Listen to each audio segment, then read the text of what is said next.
Initially, we got called for a automatic fire alarm at the Marty House.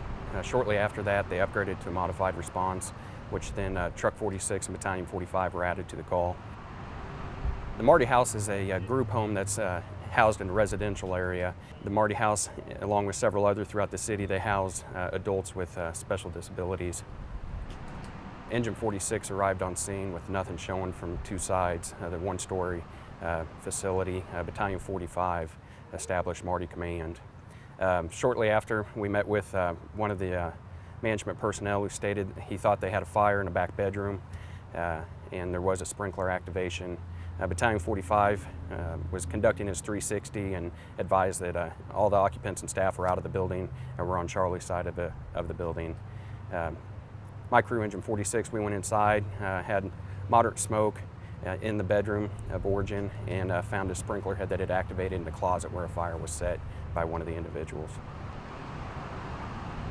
We were told by management, once they got everybody out, one of their employees went back through to do one last sweep to check all rooms to make sure all the folks were out of the residence, and they found the individual who set the fire sitting on his bed inside the room of origin. And there was a moderate amount of smoke, like I said, in that room, and the fire was extinguished in the closet by the sprinkler that was activated. Due to the sprinkler activation, it was just a single head activation, and the fire was kept in check inside the closet.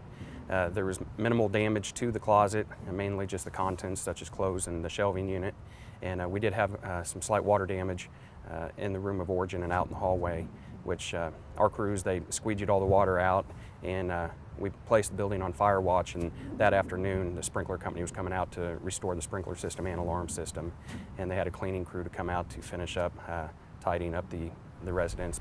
I was the one that investigated the fire, and we made contact with the individual that set the fire. He was severely autistic, he was nonverbal, he'd say one, maybe two words, and we, once the scene calmed down, we brought him inside, asked him what happened. He pointed to the closet, and he put together exactly what happened. Pointed to the closet, opened up the door, pointed again at what he set on fire, said fire. I asked him where the lighter was that he used. He took us over to a cabinet which also had some burn marks on it that he tried starting a fire on, and I got the lighter. I asked him, how does this lighter work, and he lit the lighter up, and then asked him a few more questions, and he showed us what happened in the room, and then asked him where he got the lighter, and he took us to the kitchen area where the lighter, to a drawer where he found the lighter.